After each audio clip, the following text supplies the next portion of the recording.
સુરત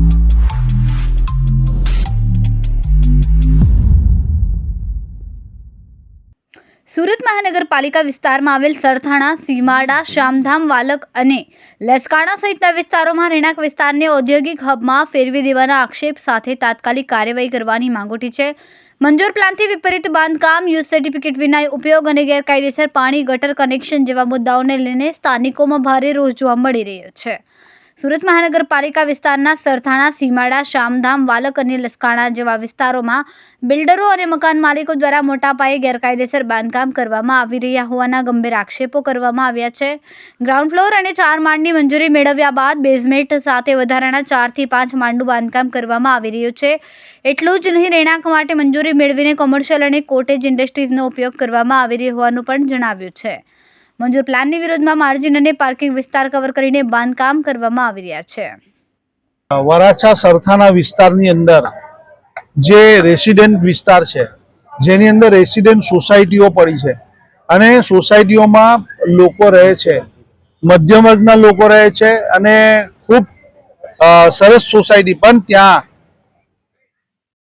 જે સોસાયટીની બાજુમાં કોટેજ સોસાયટીઓની પરમિશન, જે પરમિશન જ નહીં હોવી જોઈએ અને તે પણ એકદમ ગેરકાયદેસર, જે ડીએલઆરના નિયમ મુજબ એના માર્જિન છોડવામાં આવતા હોય છે, એની જે વ્યવસ્થા કરવાની એ જરા પણ નથી.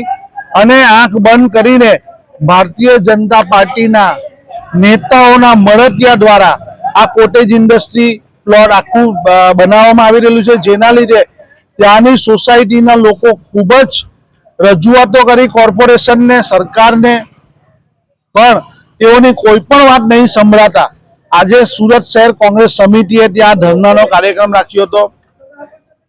અમારા આગેવાન જ્યોતિબેન, સુચિત્રા, હંસાબેન, ચંદુભાઈ અને તમામ આગેવાનો ત્યાંના જે સોસાયટીઓના પ્રમુખો, સેક્રેટરીઓની સાથે ત્યાં ધરણા પર બેસવાના હતા, ત્યારે પોલીસ દ્વારા તાત્કાલિક તેમને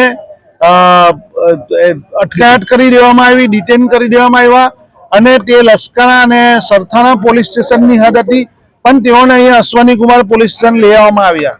તો આ એક લોકતંત્રની અંદર જો સાચો વિરોધ કરવો હોય તો પણ નહીં વિરોધ કરવા દેવાનો, સાચી વાત કરવી હોય, સાચી રજૂઆત કરવી હોય, લખાણમાં કરવું હોય તો પણ નહીં કરવાનું, અને બધાને ભેગા થઈને મિટિંગ કરવી હોય, ધરણા કરવી હોય તો પણ નહીં કરવા દેવાનું. આ કેવી લોકશાહી છે? અગર આ લોકશાહી આ રીતની ચાલતી રહેશે તો કોંગ્રેસ પાર્ટી એક મોટું જન આંદોલન ઊભું કરી અમે આ પ્રશાસન સામે અમે ગાંધી ચિંધ્યા માર્ગે આંદોલન કરીશું અને કોર્ટમાં જવાની જરૂર પડશે તો કોર્ટમાં જશું, પણ આ મધ્યમ વર્ગને કોઈ પણ જાતની તકલીફ પડશે તો કોંગ્રેસ એની સાથે રહેશે. આ જોઈ લેજો, પોલીસ વાળાઓ આયા પરમિશન માંગવા અમે દીધી હતી, પરમિશન નથી ભરતા અને બંધ કરાવી દે છે, હજી તો બેસે છે. તો આવી રીતના પોલીસને આ જે રીતની ગેરકાયદેસર કોટેજ ઇન્ડસ્ટ્રી બની રહી છે આ વિસ્તાર રેસિડેન્ટમાં બની રહી છે, અને આ સુરત મહાનગરપાલિકાના અધિકારીઓએ આ બેફામ ગેરકાયદેસર રીતે બનવા દે છે અને આજે સમગ્ર સોસાયટીના વિરોધમાં હતા, પણ પોલીસે પરમિશન નથી આપવામાં આવી. અમે 5 દિવસ પહેલા પરમિશન માંગી હતી, પરમિશન આપવામાં નથી આવી. કેમેરામેન સેનલ વિરાણી સાથે વિશાલ છેઠા, માનવ પ્રભા ન્યૂઝ, સુરત.